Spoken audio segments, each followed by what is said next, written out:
Hey, what's up guys? So in today's video, I'll be providing you guys with my full review of the iPhone 6. It took Apple nearly 7 years before releasing a larger phone. Sure, they released the iPhone 5 in 2012, but that was barely any bigger than the previous iPhone. And at the time, Android was already exploring much larger phones. So once Apple announced a much larger phone, I was excited. But at the same time, it seemed like the iPhone 6 Plus was too big. Once I got the phone in my hands, I was partially right. The phone was too big, and it was really hard to hold with one hand. So this is definitely a phone that you are not going to feel comfortable using with one hand. Regardless of the size, I'm glad that Apple is giving consumers another option to choose from. I'm all for more options. Once I got past the size of the phone, I began to truly enjoy the size of the screen. Everything instantly became more comfortable to use. The screen makes it more enjoyable, especially for watching video. Everything just pops. And those viewing angles are just ridiculous. That's where the quality of the screen comes into play. You can virtually watch any content from any angle and not have any quality loss. The screen resolution is set at 1920 by 1080 with 401 ppi, which is extremely high.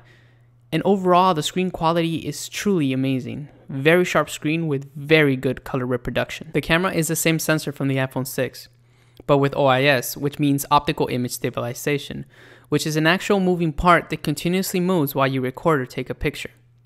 This translates into stable video and better photography. For photos, it means better low light performance and overall better pictures with no shaking images. But other than the optical image stabilization, the camera is basically the same from the iPhone 6. I'll provide some sample images down below. Again, the improvements are more noticeable in low light situations when you compare them to the iPhone 6 camera, which has no optical image stabilization. In terms of performance, the iPhone 6 Plus has a 64-bit A8 dual-core processor and an M8 co-processor that's essentially unchanged from the iPhone 6. And that's not a bad thing because the processor is very fast. Again, it's pretty much instant. In terms of RAM, Apple decided to keep it at 1GB of RAM. And I think they should have gone with 2GB of RAM to make this phone future-proof. But other than that, the performance is just brilliant. With a much larger phone, there's more room for a battery. So the iPhone 6 Plus comes with a 2915 mAh battery, which is a bit small when compared to other smartphones of the same size. But that hasn't stopped Apple from overachieving with its battery life, which stands at around 9 and 10 hours of usage, which is very good for a phone of this size. So the battery life will be more than enough to make it through a full day.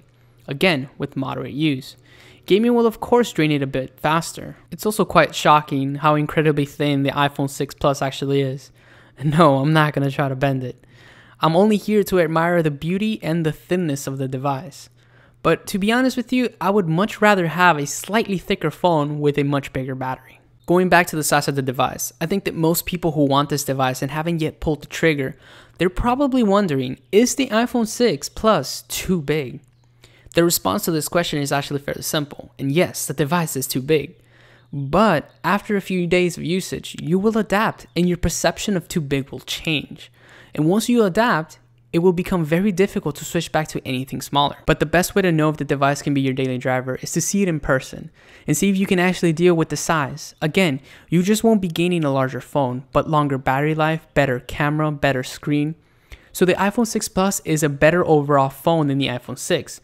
But only if you can deal with the size. If you can, you will enjoy a better overall phone. So to conclude, Apple's entry to the phablet world is an exciting one because the more competition we have, the better the products we get as consumers. The iPhone 6 Plus is truly a great step in the right direction, giving consumers a larger phone with a larger screen, larger battery life, better overall camera.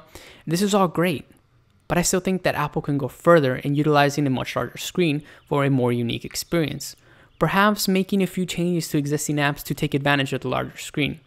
As it stands now, apps are just bigger versions of what you would get traditionally on a smaller iOS device, and I think that should change.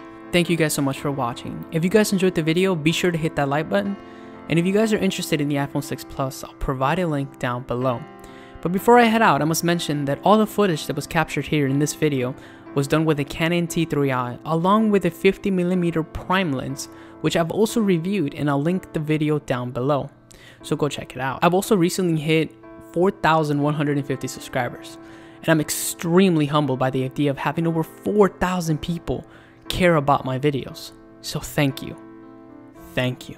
It means a lot to me that you guys are supporting my channel. And here's to the next 4,000.